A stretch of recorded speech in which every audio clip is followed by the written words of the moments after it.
मयंक, जब हम समग्र शिक्षा की बात करते हैं तो ये शिक्षा सिर्फ पाठ्यक्रमों तक या परीक्षाओं तक ही सीमित नहीं है। समग्र शिक्षा की जब हम बात करते हैं तो ये अनुशासन भी हमें सिखाती है, हमारी जो निर्णय लेने की क्षमता है उसे भी इम्प्रूव करती है, एक सामाजिक दायित्व के बारे में भी हमें सिखाती है। यानी ओवरऑल एक होलिस्टिक डेवलपमेंट की हम बात करते हैं। जी हाँ, क्योंकि जब विकसित राष्ट्र की परिकल्पना की जाती है तो विकसित राष्ट्र सिर्फ तकनीक से नहीं होगा, वो तो वहाँ के नागरिकों की सोच, उनके आचरण, उनके एथिक्स, उनके वैल्यूज से भी बनेगा। और जो संकल्प है विकसित भारत बनाने का, उस संकल्प को सिद्ध करना और प्रसिद्ध करना चूँकि हम सबका दायित्व है, हम सबको समग्र शिक्षा यानी होलिस्टिक एजुकेशन पर फोकस करना ज़रूरी है। और यही दायित्व, यही बीड़ा आज हमने मॉर्निंग शो के मंडे एडिशन में भी उठाया है। समग्र शिक्षा पर विशेष चर्चा होगी क्योंकि एक बहुत ही विशेष मेहमान को हमने हमारे कार्यक्रम में इन्वाइट किया है। बिल्कुल, आइए मिलकर स्वागत कर लेते हैं फ्लाइट लेफ्टिनेंट मुक्ति श्रीवास्तव जी। मैम, आपका स्वागत है। You are the first women officer air traffic control of Indian air force. Ma'am, बहुत बहुत स्वागत आपका। मैम, समग्र शिक्षा की हम लोग बात कर रहे हैं, क्या लगता है आपको एक होलिस्टिक डेवलपमेंट को आप किस तरह से देखती हैं?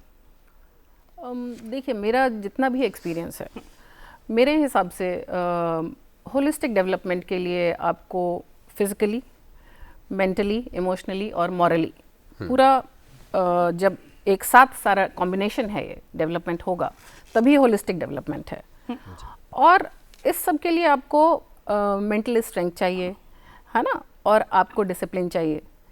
तो ये सब चीज़ें अगर आपके पास हैं तभी आपका ये कहलाएगा कि आप होलिस्टिकली डेवलप्ड हैं किसी भी व्यक्ति के लिए। जी, मुक्ति मैम, जब होलिस्टिक डेवलपमेंट की बात हो रही है और ख़ासतौर पर हमारे जो युवा दर्शक देख रहे हैं, कई स्टूडेंट्स हमको देख रहे हैं, इन दिनों प्रायः ये देखा गया है कि बच्चे बहुत ज़्यादा मेंटली अपसेट हो जाते हैं, कई बार डिप्रेशन के शिकार हो जाते हैं। आपने इतना कहना चाहिए गंभीर और संवेदनशील दायित्व निभाया अपनी प्रोफेशनल लाइफ में, जब आप एयरफोर्स में रहीं, एयर ट्रैफिक कंट्रोल की फर्स्ट वुमेन ऑफिसर भी रहीं। तो mental balance with emotional stability, वो होलिस्टिक डेवलपमेंट के लिए कितना ज़रूरी है? देखिए, मेरे हिसाब से दोनों चीज़ें बहुत ज़रूरी हैं। मेंटली अगर आप स्ट्रांग हैं वही तो आप कुछ भी कर सकते हैं लाइफ में। जैसे कि मैं अपना ही एग्जाम्पल देती हूँ। जिस समय पे मेरा एयरफोर्स में सिलेक्शन हुआ था जी, ये बात है 1994 की, तो लड़कियां उस एयर ट्रैफिक कंट्रोलिंग में नहीं जाती थी जी। लेकिन जब मैं ग्रेजुएशन कर रही थी तो ये हुआ कि ठीक है, अब गवर्नमेंट वुमेन ऑफिसर्स को इंडक्ट करेगी। मेरा एयर ट्रैफिक कंट्रोलिंग में सिलेक्शन हो गया। पूरा लंबा प्रोसेस होता है, यू माइट बी अवेयर, मुझे पता नहीं, 1 साल का पूरा टाइम लगता है। लेकिन उसके बाद फिर वो वैकेंसीज, क्योंकि बहुत हाई प्रेशर जॉब है एयर ट्रैफिक कंट्रोलिंग, तो कैंसिल कर दिया।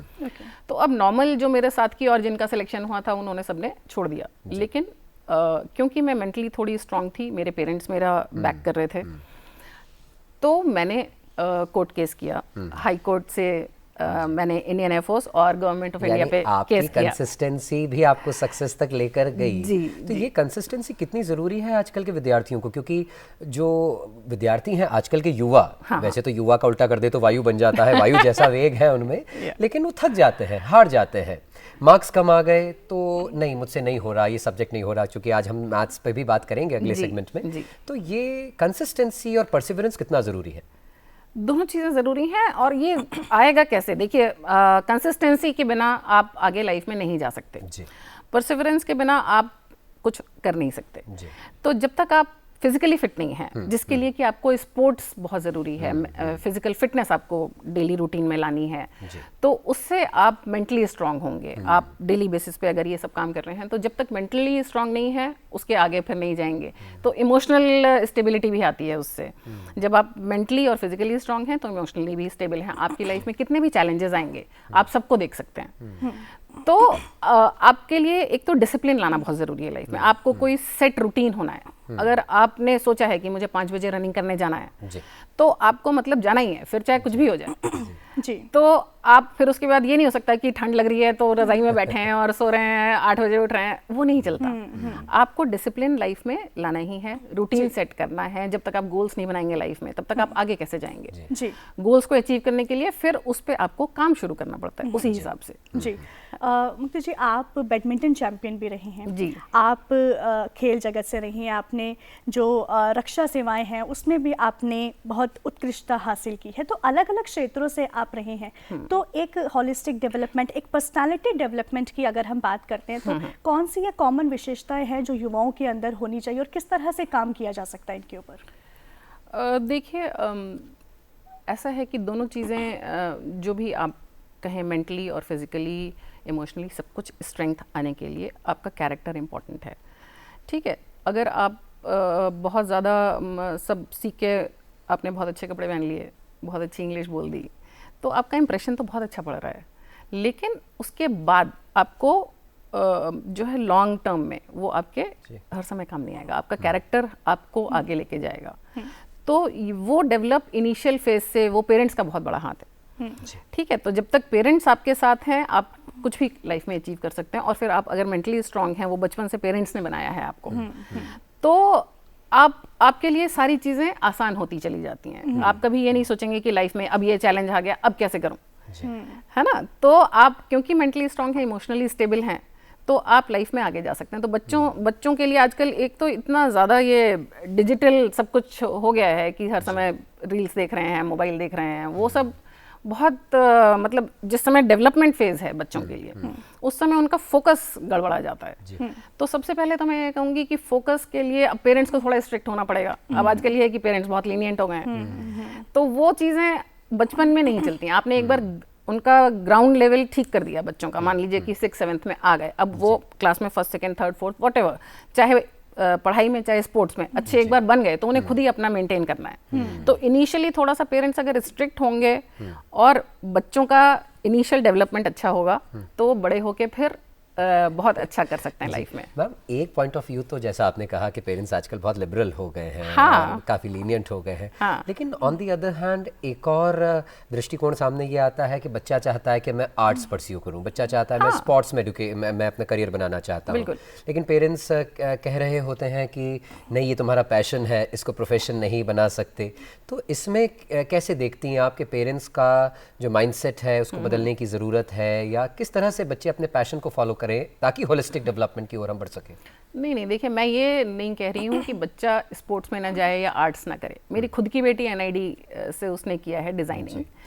तो ये है कि जो बच्चा करना चाहता है उसमें आप उसको ग्रो करने दीजिए। ऐसा नहीं है कि बच्चा पढ़ना चाहता है आप उसको स्पोर्ट्स में लगा रहे हैं, स्पोर्ट्स करना चाहता है तो आप उसको पढ़ाई में लगा रहे हैं कि नहीं, इंजीनियरिंग और मेडिकल और ये सब भी पढ़ाई करनी है। भाई, आप किसी बच्चे को, अब मैं बैडमिंटन की प्लेयर हूँ, आजकल लक्ष्य सेन बहुत अच्छा चल रहा है, उसके जो फादर हैं उन्होंने शुरू से ही देखा कि टैलेंटेड है बच्चा, तो उन्होंने स्पोर्ट्स ही कराया। बच्चे ज़रूरी नहीं है कि पूरे टाइम पढ़ाई कर रहे हैं, वो और चीज़ें कितनी हैं, अब तो आजकल तो कितने सारे फील्ड्स खुल गए हैं। तो बच्चों को जिस चीज़ में इंटरेस्ट है आप उसी में ग्रो करने दीजिए। ऐसा नहीं है कि आप उन पे कुछ चीज़ थोप रहे हैं, वो चीज़ गलत हो जाएगी, फिर बच्चे नहीं कर पाएंगे लाइफ में कुछ।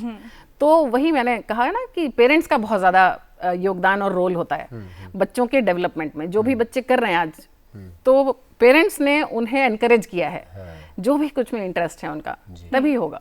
मैम, अगर हम लीडरशिप क्वालिटी की बात करें तो क्या ये जन्मजात होती है या किसी ट्रेनिंग, या हम खुद से इसको डेवलप कर सकते हैं? देखिए, ऐसा है कि डेवलप की जा सकती है। ऐसा नहीं है कि सारे लीडर्स बॉर्न लीडर्स होते हैं, वो डेवलप होता है धीमे धीमे। शुरू से ही मैं अपना एग्जांपल देती हूँ, मैं स्कूल में थी, शुरू से मैं कोई लीडर थोड़ी ना थी। भाई, क्लास में ज़्यादा से ज़्यादा क्या मॉनिटर बन जाते थे, कभी बन गए 1 हफ्ते के लिए, और उसके बाद फिर दूसरे लोग हैं। तो ये ज़रूरी नहीं कि आप लीडर हैं, लेकिन जब तक मैं प्रोग्रेस हुई, 12th में मैं स्कूल कैप्टन थी, तो वो लीडरशिप क्वालिटीज़ धीमे धीमे खुद से भी डेवलप करनी पड़ती हैं, और कुछ तो इनबॉर्न भी होती ही हैं, तो उसको ही आपको निखार के लाना है।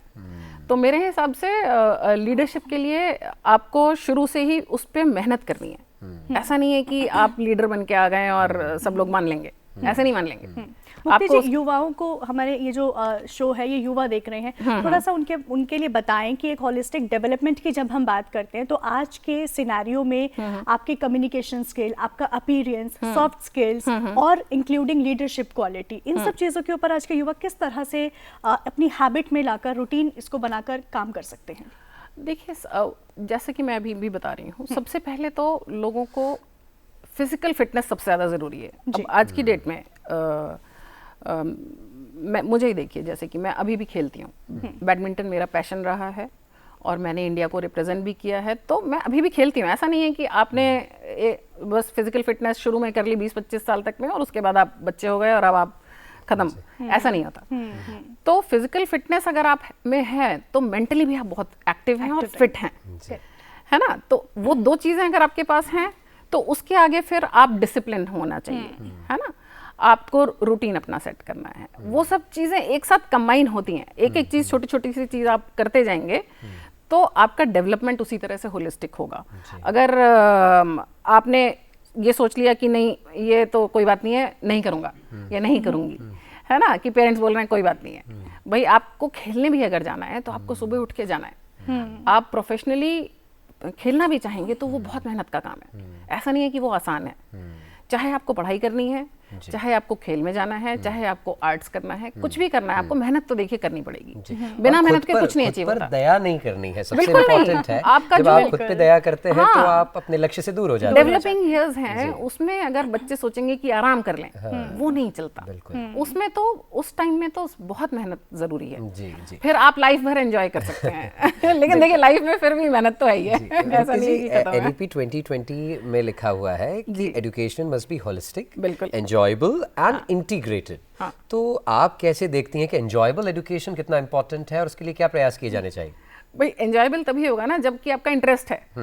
तो एजुकेशन में मान लीजिए कि आप मैथ्स की ही बात कर रहे थे, बच्चे को मैथ्स में इंटरेस्ट है, आप बोलिए नहीं जी अब तुम साइंस ले लो, कुछ और चीज ले लो, बायो ले लो, उसका बायो में इंटरेस्ट ही नहीं है, तो फिर कैसे उसका डेवलपमेंट होगा? भाई आप जबरदस्ती उसे बायोलॉजी पढ़ा रहे हैं, उसका मैथ्स में इंटरेस्ट है तो नहीं पढ़ पाएगा ना, या मैथ्स में इंटरेस्ट ही नहीं है और आप कहें नहीं जी मैथ्स पढ़ो, तो नहीं चलता। बच्चे को जिस चीज में इंटरेस्ट है वही चीज आप उसे करने दीजिए, वो सबसे ज्यादा जरूरी है। यही मैं लगातार पेरेंट्स को जो भी मुझसे बात करते हैं, मैं स्कूल्स में भी जैसे कभी जाती हूँ तो वहां पे भी बच्चों को यही बोलती हूँ, भाई जो चीज में तुम्हारा इंटरेस्ट है शुरू से सोचो। 10th तक में थोड़ा बड़े हो जाते हैं बच्चे, तो आप उस समय तक अपना डिसीजन ले लीजिए कि आपको क्या करना है लाइफ में। तब तक आपने थोड़ा सोच लिया, थोड़ा पेरेंट्स ने गाइड किया, थोड़ा स्कूल में टीचर्स ने गाइड किया, तो आप अपना लाइफ को एक डायरेक्शन दे सकते हैं। नहीं तो बिना डायरेक्शन के लाइफ नहीं जाती है, you have to give some direction. तो मुक्ति जी, जो युवा हैं वो जो हर किसी की जिंदगी में कोई ना कोई रोल मॉडल होता है, तो जो युवा है वो रोल मॉडल्स को केवल अचीवमेंट्स के आधार पर देखते हैं, लेकिन क्या जो मानवीय गुण है उनका भी आधार उनको किस प्रकार से युवाओं को देखना चाहिए? जो भी हमारे गुण हैं, जैसे आप बोल रही हैं, तो बच्चे हमेशा अपने they look up to their parents सबसे पहले, है ना। तो जो पेरेंट्स कर रहे हैं बच्चे वो सीख जाते हैं खुद ही, बिना कुछ कहे, बिना कुछ सोचे, बिना कुछ समझे। तो पेरेंट्स अगर एज रोल मॉडल उन्हें रहना पड़ता है अपने बच्चों के सामने, भाई जो आप बोल रहे हैं वो आप खुद भी करिए। अब जैसे मैं एडमिन हेड हूँ तो जो मैं अपनी टीम को बोलती हूँ वो मैं खुद भी तो करूँगी। भाई मैं बोलूँगी आप टाइम पे आइए तो मैं उससे पहले पहुँचूंगी, मेरी टीम जब भी आएगी मैं उससे पहले पहुँचूंगी। मैं टीम को बोल रही हूँ भाई आप डिसिप्लिन मेंटेन रखिए, तो मैं खुद भी तो वही काम करूँगी। अगर खुद रोल मॉडल की तरह नहीं आप शो कर रहे हैं यूथ को, तो वो कैसे फॉलो करेंगे? वो देखेंगे यार ये खुद तो कुछ कर नहीं रही है और हमें समझा रही है फालतू का, है ना। वही बात पेरेंट्स पे लागू होती है। पेरेंट्स अगर बच्चों को कह रहे हैं कि भाई टीवी मत देखो, तो मेरे पेरेंट्स ने भी यही काम किया कि उन्होंने मुझे कहा कि भाई पढ़ाई करो या खेल करो या कुछ भी करो, तो वो खुद भी वही चीज़ फॉलो कर रहे हैं। ऐसा नहीं है कि वो नहीं कर रहे, उस समय उन्हें भी सेक्रीफाइस करना पड़ता है। जी मुक्ति मैम, चलते चलते एजुकेशन फॉर ऑल का जो ध्येय वाक्य है, आप बीइंग अ वुमेन, आप पहली एयर ट्रैफिक कंट्रोल ऑफिसर रही, हमारी जानकारी में है कि आपने ऑल वुमेन CNG स्टेशन भी संचालित किया। तो जो एजुकेशन फॉर ऑल का संकल्प है, जिसमें हमारा बालक बालिकाएं हों या समाज के आर्थिक दृष्टिकोण से देखें तो हर वर्ग का व्यक्ति एजुकेशन के दायरे में आ सके, जो NEP का भी लक्ष्य है, उसको कैसे देखती हैं आप? देखिए पूरा जैसे अब मोदी जी का है कि घर घर हर चीज़ पहुंचा रहे हैं, उसी तरह से शिक्षा भी पहुंचा रहे हैं, है ना। तो इसमें अब आपका ये मॉर्निंग शो ही है, इसे देख के बच्चे इंस्पायर होते हैं, है ना। तो इस सब से बहुत फर्क पड़ता है, छोटी छोटी सी चीज़ें हैं, सब लोग अपना छोटा छोटा इनिशिएटिव लें, उससे फ़र्क पड़ेगा। और बच्चे जब जो चीज़ देख रहे हैं उससे इंस्पिरेशन आता है, उसी से फिर वो लोग कोशिश करते हैं कि हाँ हम ये करें, है ना। कि जो भी उन्हें किसी भी पर्सन, आप में कुछ अच्छा लगा तो आपसे सीखा, आप में कुछ अच्छा लगा आपसे सीखा, है ना।